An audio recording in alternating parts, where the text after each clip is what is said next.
നമസ്കാരം. Live at 6 ആരംഭിക്കുകയാണ്. ആദ്യം തലക്കെട്ടുകൾ.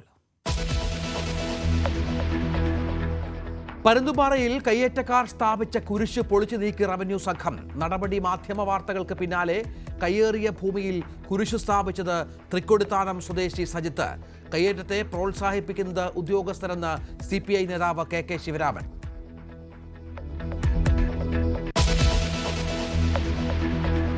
സംസ്ഥാന സമ്മേളനത്തിന് പിന്നാലെ അതൃപ്തി പരസ്യമാക്കി നേതാക്കൾ. പാർട്ടി സ്ഥാനങ്ങൾ ഒഴിയുമെന്ന് പത്തനംതിട്ട ജില്ലാ സെക്രട്ടേറിയറ്റ് അംഗം A. പത്മകുമാർ. എനിക്ക് മാത്രമല്ലല്ലോ, പക്ഷെ ഞാൻ പറയാൻ ഒരാൾ വേണം എന്നുള്ളതുകൊണ്ട് ഞാൻ പറഞ്ഞു. അനുനയശ്രയവുമായി ജില്ലാ സെക്രട്ടറി പത്മകുമാറിന്റെ വീട്ടിൽ EPAയും TP രാമകൃഷ്ണനെയും സംസ്ഥാന സമിതിയിൽ നിലനിർത്തിയതിനെ ചോദ്യം ചെയ്ത് G. സുധാകരൻ. വിയോജിപ്പ് നേതൃത്വത്തെ അറിയിച്ച് P. ജയരാജനും മേഴ്സിക്കുട്ടിയമ്മയും.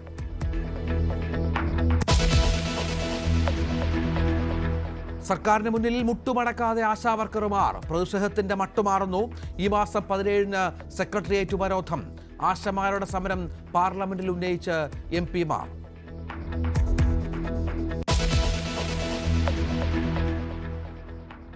കൂടൽമാണിക്യം ക്ഷേത്രത്തിലെ ജാതി വിവേചനത്തിൽ മലക്കം മറിഞ്ഞ് ദേവസ്വം ബോർഡ്.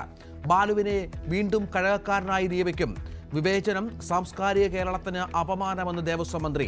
തന്ത്രിമാർക്കെതിരെ നടപടി വേണമെന്ന് SNDP. വിവേചനത്തിൽ കേസെടുത്ത് മനുഷ്യാവകാശ കമ്മീഷൻ.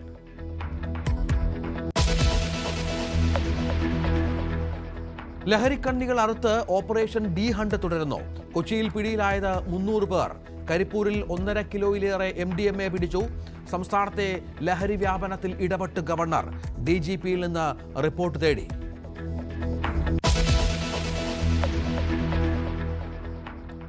തിരുവല്ല MDMA കേസിൽ പോലീസിനെതിരെ പ്രതിയുടെ ഭാര്യ ലഹരിക്കടത്തിന് കുട്ടിയെ ഉപയോഗിച്ചുവെന്നത് പോലീസിന്റെ കെട്ടുകഥ. പരാതി എഴുതി നൽകാൻ പോലീസ് ആവശ്യപ്പെടുന്ന ദൃശ്യങ്ങൾ ന്യൂസ് 18. താമരശ്ശേരിയിൽ ഷാനിദ് മരിച്ചത് അമിത അളവിൽ ലഹരി ഉള്ളിൽ ചെന്നതുകൊണ്ടെന്ന് പോസ്റ്റ്മോർട്ടം റിപ്പോർട്ട്.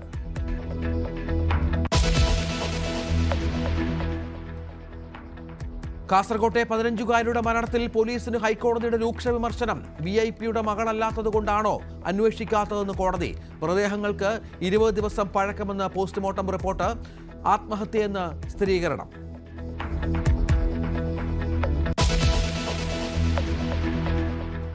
വാർത്തകളുടെ വിശദാംശങ്ങളിലേക്ക്. ഇടുക്കി പരുന്തുംപാറയിൽ കയ്യേറ്റക്കാർ സ്ഥാപിച്ച കുരിശ് റവന്യൂ സംഘം പൊളിച്ചു നീക്കുകയാണ്. തൃക്കൊടിത്താനം സ്വദേശി സജിത് ജോസഫാണ് കുരിശ് സ്ഥാപിച്ചത്. കയ്യേറ്റക്കാരനെതിരെ ക്രിമിനൽ കേസ് രജിസ്റ്റർ ചെയ്യണമെന്ന് റവന്യൂ വകുപ്പ് പോലീസിനോട് ആവശ്യപ്പെട്ടു. സ്റ്റോപ്പ് മെമ്മോ ലംഘിച്ച് കുരിശ് സ്ഥാപിച്ചുവെന്ന കുറ്റം ചുമത്തണമെന്നാണ് നിർദ്ദേശം. സാഗർ ഏറ്റവും പുതിയ വിവരങ്ങളുമായി ചേരും. സാഗർ, ഇത് ഈ കുരിശ് സ്ഥാപിക്കുക, സാധാരണ കയ്യേറ്റ ഭൂമിയിൽ അത് മതപരമായ ഒരു സംവിധാനമാക്കി മാറ്റുക എന്നതൊക്കെ നമ്മൾ പരുന്തുംപാറയിലും അങ്ങനെ പല കയ്യേറ്റ മേഖലകളിലും കണ്ടിട്ടുണ്ട്. ഇത് റവന്യൂ വകുപ്പ് ഉദ്യോഗസ്ഥരുടെ ഒത്താശയോടാണ് എന്ന ആക്ഷേപത്തിൽ എന്തെങ്കിലും കഴമ്പുണ്ടോ? തീർച്ചയായും രഞ്ജിത്ത്, ഇത് റവന്യൂ ഉദ്യോഗസ്ഥരുടെ ഒത്താശയോട് കൂടി തന്നെയാണ് ഈ കുരിശ് നിർമ്മാണം നടന്നതെന്നൊരു ആരോപണം തുടക്കം മുതൽ തന്നെ ഉണ്ട്. അതുകൊണ്ട് തന്നെയാണ് ഈ അനധികൃത നിർമ്മാണം അവിടെ പരിശോധിക്കുവാനായി ജില്ലാ കളക്ടർ 15-അംഗ സംഘത്തെ തിരഞ്ഞെടുത്തപ്പോൾ അതിൽ പീരുമേട് താലൂക്കിലുള്ള ആരെയും ഉൾപ്പെടുത്താതിരുന്നത് ഈ റവന്യൂ ഉദ്യോഗസ്ഥരുടെ ഒത്താശ ഉണ്ടെന്നുള്ളത് ശരിവെക്കുന്ന ഒരു കാര്യമാണ്. അതുകൊണ്ട് തന്നെയാണ് ഈ 15-അംഗ സംഘത്തിൽ പീരുമേട് താലൂക്കിൽ ഉൾപ്പെട്ട ആരും ഇല്ലാത്തതെന്ന് വേണം നമുക്ക് കരുതുവാൻ. ഈ തൃക്കൊടിത്താനം സ്വദേശി സജിത് ജോസഫാണ് ഈ അനധികൃതമായി കയ്യേറിയ സ്ഥലത്ത് കുരിശ് സ്ഥാപിച്ചത്. ഇവിടെ 4 നിലയുള്ള 5 കെട്ടിടങ്ങൾ ഈ സജിത് ജോസഫ് പണിതിട്ടുണ്ട്. ഇതിന് സമീപമാണ് ഇയാൾ കുരിശ് സ്ഥാപിച്ചത്. അനധികൃത നിർമ്മാണം നിർത്തണമെന്നാവശ്യപ്പെട്ട് ജില്ലാ ഭരണകൂടം ഇവിടെ സ്റ്റോപ്പ് മെമ്മോ നൽകിയിരുന്നു. ഇങ്ങനെ സ്റ്റോപ്പ് മെമ്മോ നൽകിയിട്ടും നിർമ്മാണം തുടരുകയായിരുന്നു എന്ന് വേണം നമുക്ക് മനസ്സിലാക്കുവാൻ. പുറമ്പോക്ക് ഭൂമിയിലാണ് ഈ കുരിശ് സ്ഥാപിച്ചത്. കയ്യേറ്റം സംരക്ഷിക്കുന്നതിനുള്ള നടപടിയായിട്ടാണ് കുരിശ് സ്ഥാപിച്ചത്. അതുകൊണ്ട് തന്നെയാണ് ഇക്കാര്യത്തിൽ റവന്യൂ അധികൃതർ കൃത്യമായ നടപടികളുമായി ഇന്ന് ഉച്ചയ്ക്ക് ശേഷം മുന്നോട്ട് പോയത്. ഇന്ന് രാവിലെ കുരിശ് സ്ഥാപിച്ച വാർത്ത പുറത്തു വരുന്നു. ഇതിന് പിന്നാലെ ഉച്ചയ്ക്ക് ശേഷമാണ് ഈ കുരിശ് പൊളിക്കുവാനുള്ള നടപടികൾ റവന്യൂ വകുപ്പ് ജില്ലാ ഭരണകൂടത്തിന്റെ നേതൃത്വത്തിൽ ആരംഭിച്ചിരിക്കുന്നത്.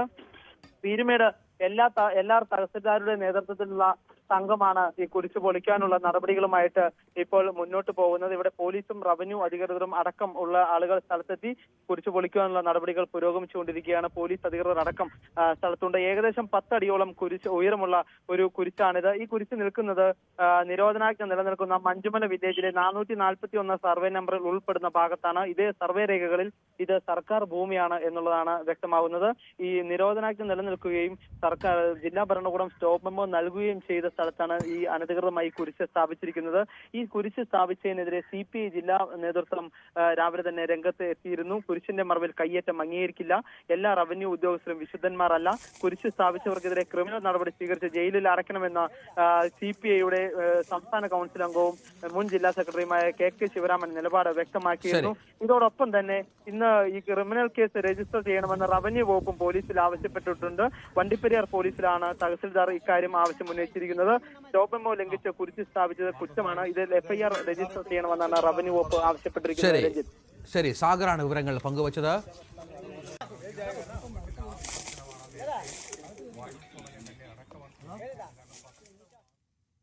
CPM സംസ്ഥാന സമ്മേളനം ഇന്നലെ സമാപിച്ചു. സമ്മേളനം കഴിഞ്ഞപ്പോൾ പ്രതിഷേധ സമ്മേളനം.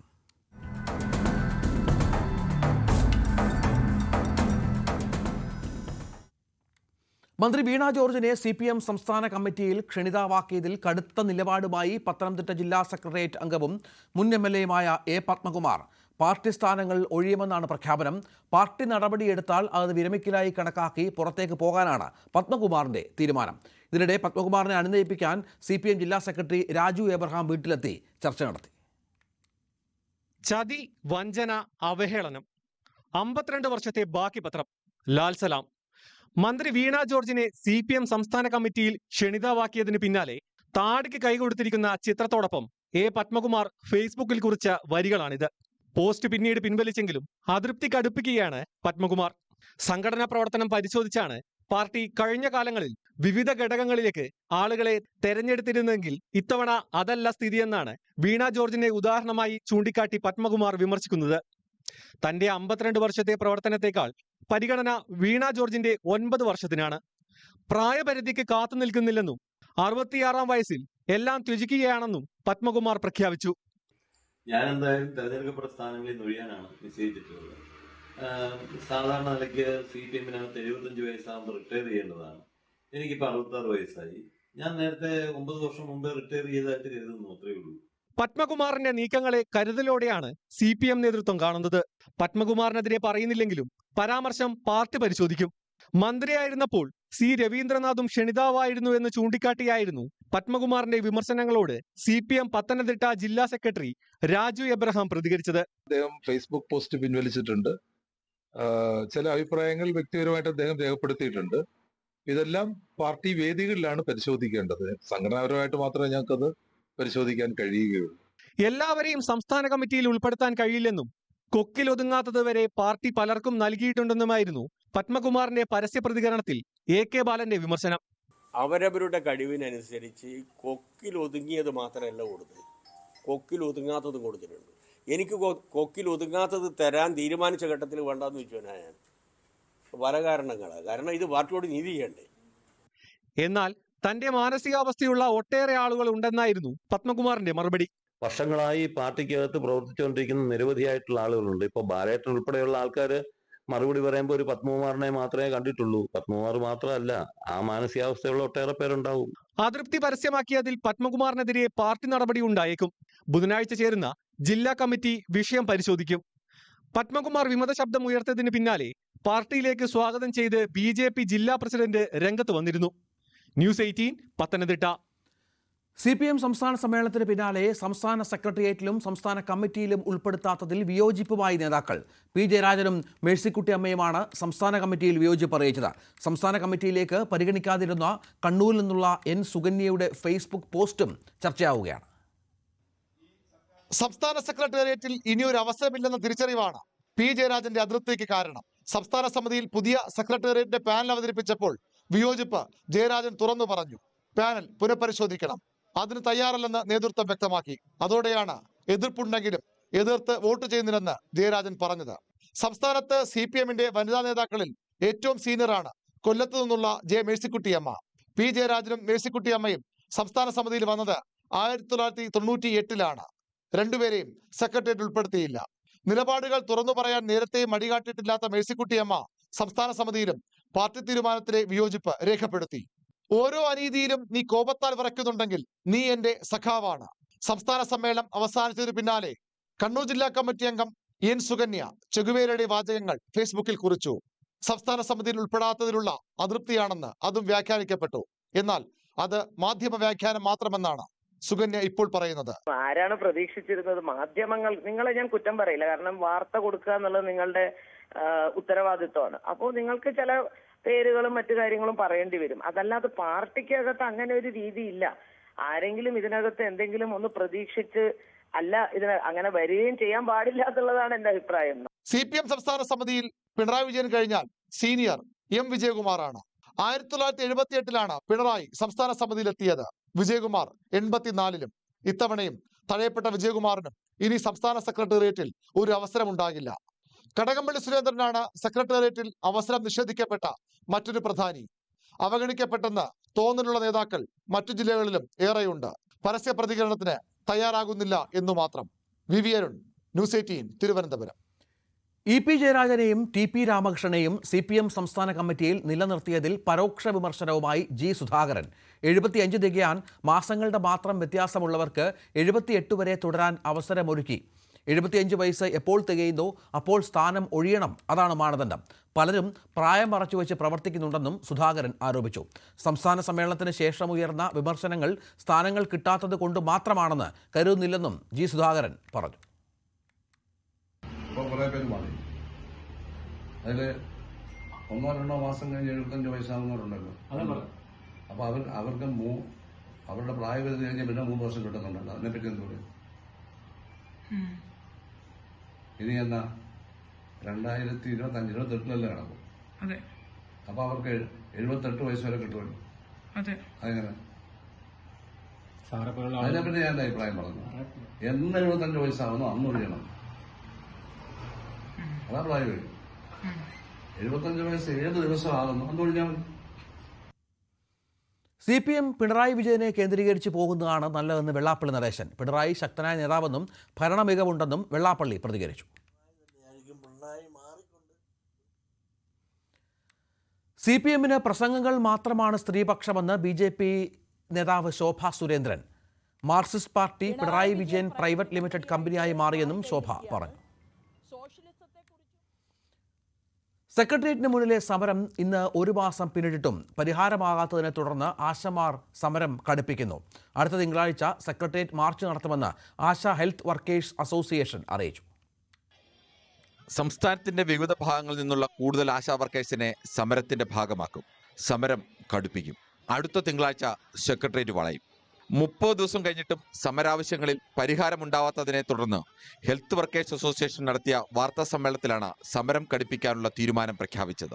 നമ്മുടെ സർക്കാർ ഈ സമരത്തോട് മുഖം തിരിച്ചു നിൽക്കുന്ന ഒരു സമീപനമാണ് ഇപ്പോഴും കാണിക്കുന്നത്.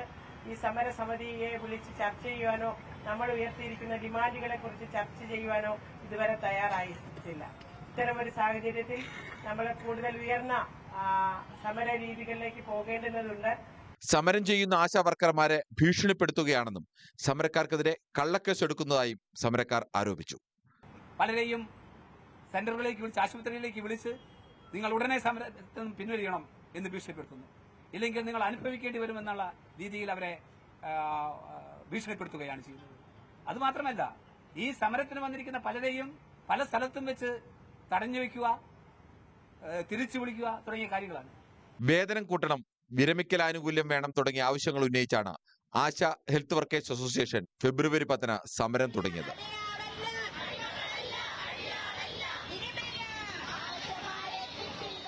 വേതനം നൽകാനുള്ള ഫണ്ട് നൽകേണ്ടതാരെന്നതിൽ കേന്ദ്ര സംസ്ഥാന സർക്കാരുകൾ തമ്മിലുള്ള പഴിചാരലിനപ്പുറം സമരം ഒത്തുതീർപ്പിലെത്തിക്കാൻ കാര്യമായ ശ്രമം ഉണ്ടായില്ല.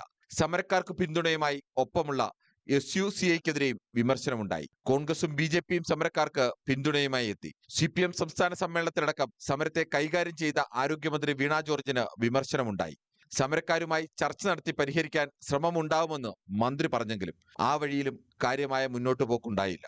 ന്യൂസ് 18 തിരുവനന്തപുരം.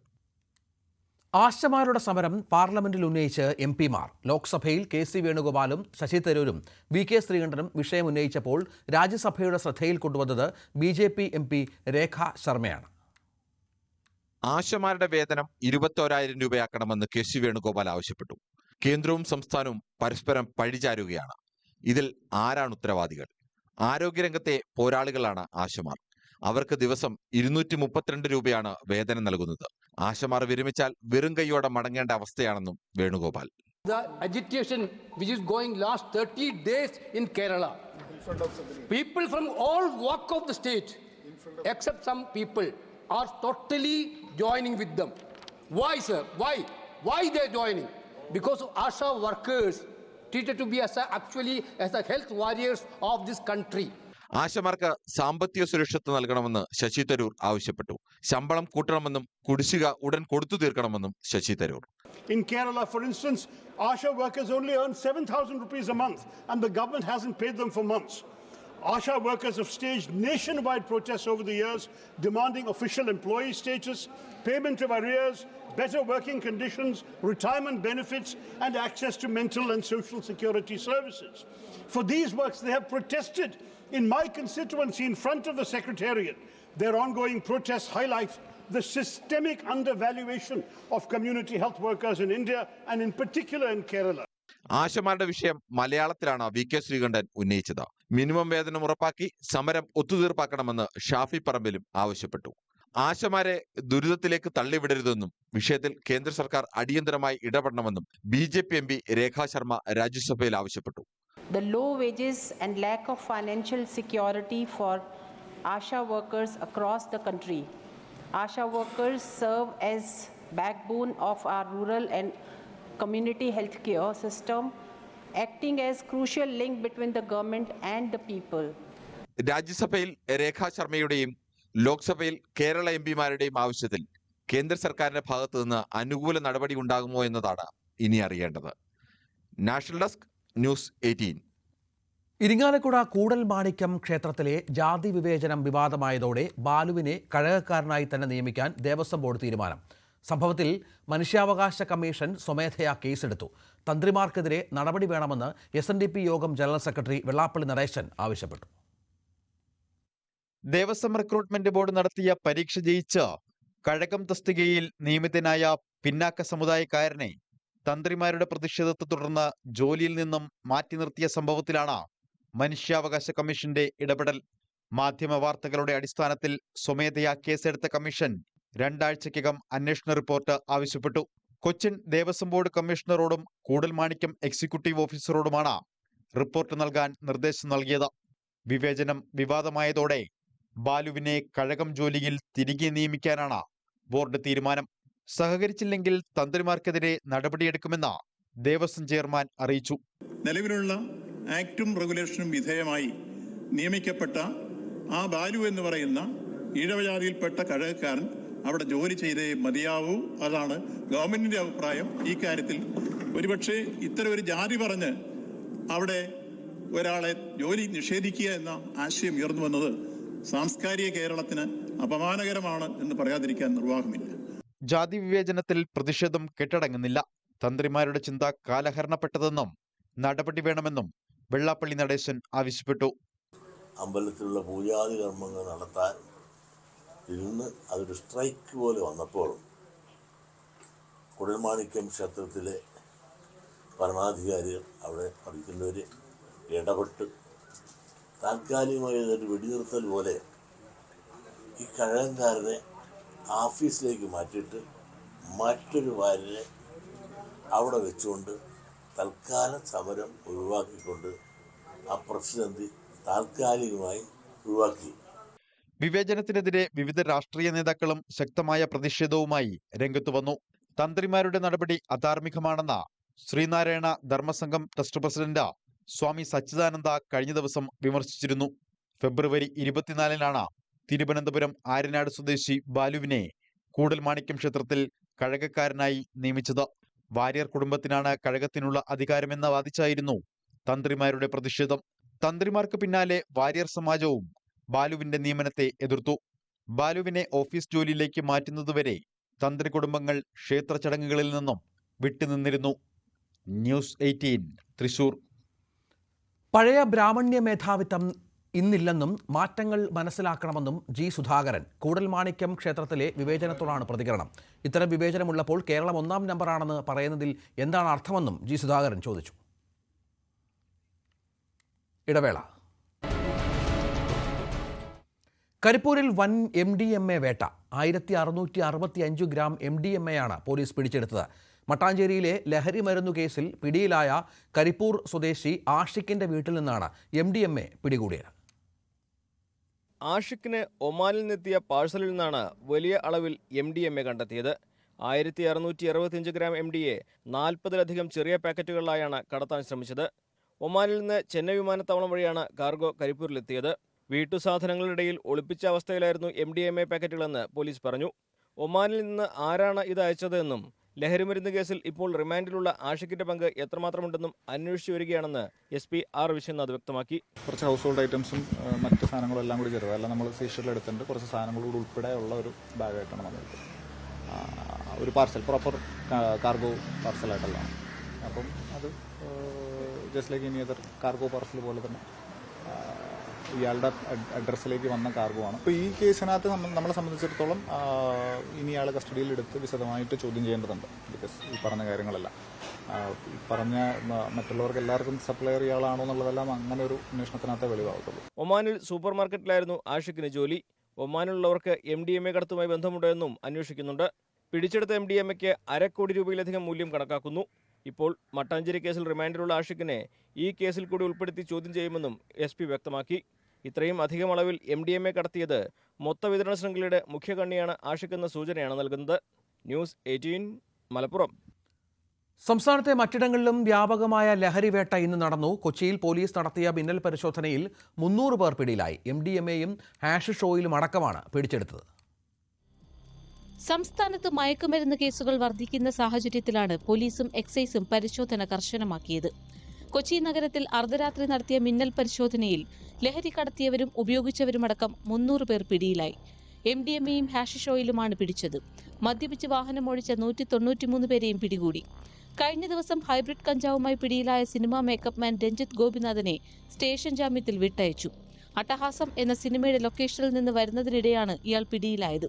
ഇയാളുടെ മൊഴിയുടെ അടിസ്ഥാനത്തിൽ തുടരന്വേഷണം നടത്തും. സിനിമാ മേഖലയിലും പ്രത്യേക നിരീക്ഷണം ഏർപ്പെടുത്തും. ആലപ്പുഴ എഴുപിന സ്വദേശി അമൽ ജോസിയും 2 കിലോ കഞ്ചാവുമായി കൊച്ചിയിൽ പിടിയിലായി. പാലക്കാട് ബീഹാർ സ്വദേശി താമസിച്ചിരുന്ന വീട്ടിൽ നിന്നാണ് 1.25 കിലോ കഞ്ചാവ് പിടിച്ചത്.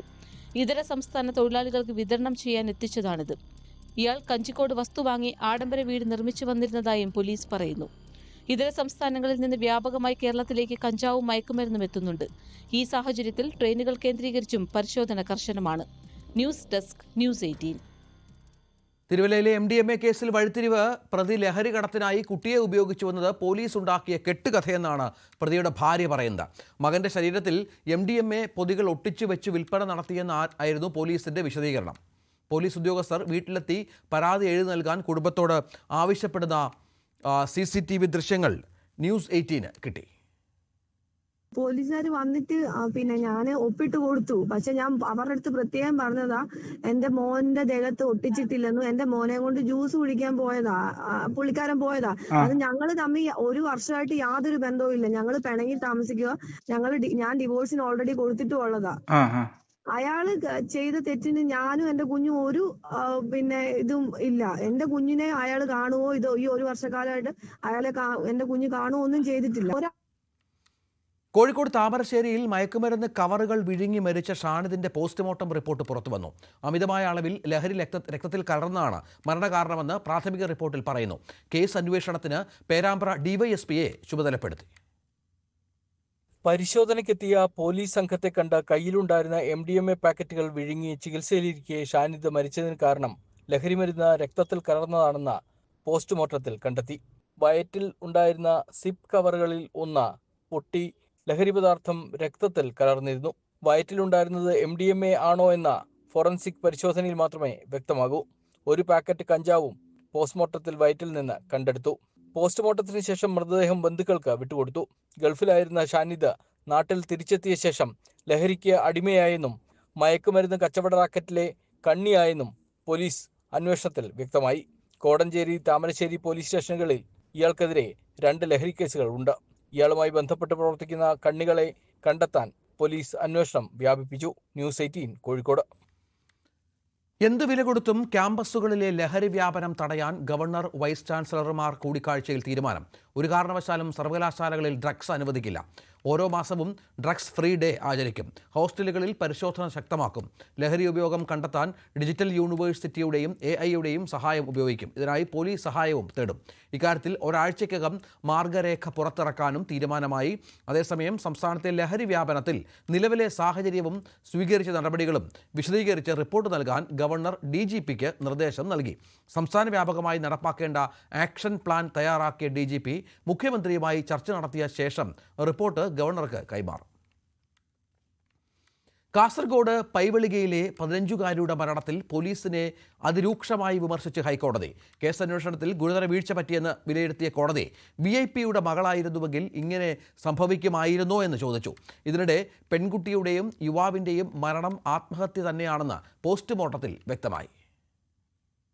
കഴിഞ്ഞ മാസം 12-ന് പുലർച്ചെയാണ് 15-കാരിയെയും കുടുംബ സുഹൃത്തും അയൽവാസിയുമായ 42-കാരനെയും കാണാതാവുന്നത്. അന്നു തന്നെ കുടുംബം കുമ്പള പോലീസിൽ പരാതി നൽകി. സൈബർ സെല്ലിന്റെ അന്വേഷണത്തിൽ ഇരുവരുടെയും മൊബൈൽ ഫോണുകൾ സ്വിച്ച് ഓഫ് ആയത് സമീപത്തു നിന്നു തന്നെയെന്നും കണ്ടെത്തി. സ്ഥലത്ത് ഡ്രോണും പോലീസ് നായയെയും ഉപയോഗിച്ച് തെരച്ചിൽ നടത്തിയെങ്കിലും തുമ്പൊന്നും കിട്ടിയില്ല. ഒടുവിൽ നാട്ടുകാരുടെ സഹായത്തോടെ ഇരുവരുടെയും മൊബൈൽ ടവർ ലൊക്കേഷൻ ലഭിച്ച അക്കേഷ്യ കാടിനകത്തു നിന്ന് തന്നെ മൃതദേഹം കണ്ടെത്തി. മാതാപിതാക്കൾ ഹൈക്കോടതിയിൽ ഹേബിയസ് കോർപ്പസ് ഫയൽ ചെയ്തപ്പോഴാണ് അന്വേഷണം ഊർജിതമാക്കിയത്. സംഭവത്തിൽ പോലീസിനെതിരെ രൂക്ഷ വിമർശനമാണ് ഹൈക്കോടതി നടത്തിയത്. ഒരു VIP-യുടെ മകളായിരുന്നുവെങ്കിൽ പോലീസ് ഇങ്ങനെ കാണിക്കുമോ എന്നും നിയമത്തിനു മുന്നിൽ VIP-യും തെരുവിൽ താമസിക്കുന്നവരും തുല്യരാണെന്നും കോടതി പറഞ്ഞു. അന്വേഷണ ഉദ്യോഗസ്ഥൻ നാളെ ഹൈക്കോടതിയിൽ കേസ് ഡയറി സമർപ്പിക്കണം. ഇതിനിടെ പോസ്റ്റ്മോർട്ടം റിപ്പോർട്ടും പുറത്തുവന്നു. മരണം ആത്മഹത്യയെന്നാണ് പ്രാഥമിക പോസ്റ്റ്മോർട്ടം റിപ്പോർട്ട്. മൃതദേഹങ്ങൾക്ക് 20 ദിവസത്തിലധികം പഴക്കമുണ്ട്. വിശദമായ പരിശോധനയ്ക്കായി മൃതദേഹാവശിഷ്ടങ്ങൾ ഫോറൻസിക് ലാബിലേക്ക് അയച്ചു. എന്നാൽ ഇരുവരും ജീവനൊടുക്കാനുണ്ടായ കാരണം സംബന്ധിച്ച് ഇനിയും വ്യക്തത വരേണ്ടതുണ്ട്. ന്യൂസ് 18 കൊച്ചി, കാസർഗോഡ്. ഭാഷാ വിവാദം, വോട്ടർ പട്ടികയിലെ ക്രമക്കേട് തുടങ്ങിയ വിഷയങ്ങളിൽ പാർലമെന്റ് ബജറ്റ് സമ്മേളനത്തിന്റെ 2ാം ഘട്ടത്തിന്റെ ആദ്യ ദിവസം പ്രക്ഷുബ്ധം. PM ശ്രീ പദ്ധതി നടപ്പിലാക്കുന്നതിൽ തമിഴ്നാട് സർക്കാർ ആത്മാർത്ഥത കാട്ടിയില്ലെന്ന വിദ്യാഭ്യാസ മന്ത്രി ധർമ്മേന്ദ്ര പ്രധാന്റെ പരാമർശം ലോക്സഭയിൽ DMK അംഗങ്ങളുടെ പ്രതിഷേധത്തിന് ഇടയാക്കി. ബഹളത്തെ തുടർന്ന് ലോക്സഭ 12 മണി വരെ നിർത്തിവെച്ചു. വോട്ടർ പട്ടികയിൽ ക്രമക്കേട് നടന്നതായും ഇക്കാര്യത്തിൽ രാജ്യവ്യാപകമായി ആശങ്കകൾ ഉയർന്നുകൊണ്ടിരിക്കുകയാണെന്നും രാഹുൽ ഗാന്ധി പറഞ്ഞു. ലൈവ് at 6 പൂർണ്ണമാവുകയാണ്. നമസ്കാരം.